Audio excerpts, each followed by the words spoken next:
Alright, hello everyone, and welcome back to the update of my 1000 days challenge. This is day 614, so let's get things started. Alright, so first and foremost, in terms of balance package structure update itself, so on the S&P 500 or US market in general, price action definitely looks to have some certain form of pullback, especially when I mentioned previously that we clearly hit a clean resistance and it was a very clean kind of hit.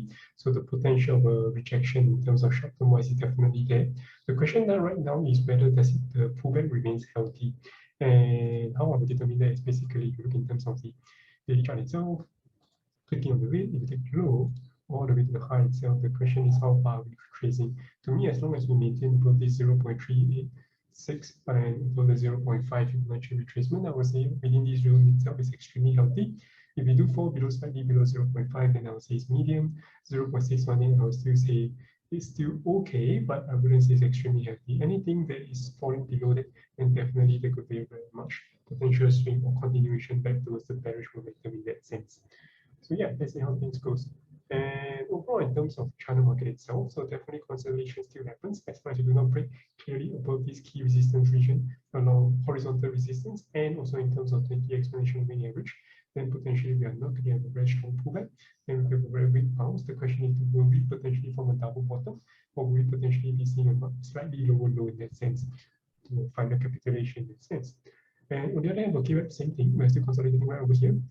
On the other hand, for KWAP, the more key resistance here will be on the 50 simple moving average on the daily chart itself. And then finally, for Bitcoin itself, is slightly in the sense correlated. You can see from Nasdaq wise, and it's around down 2.2% of the day. Bitcoin is down 3% of the day. Nothing too much of a significant, I would say. The key thing is whether we find support in this region.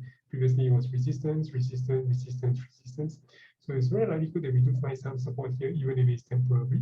And if we do break below, we still do have this area of support, which is at around 41.7K region itself.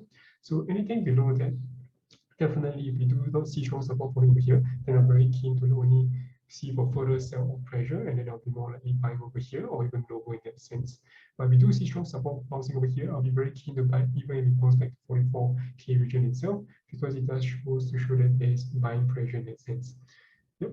Otherwise, that's more or less about it. If you guys have any questions, feel free to drop by your comments below. I'll see you guys tomorrow. Take care.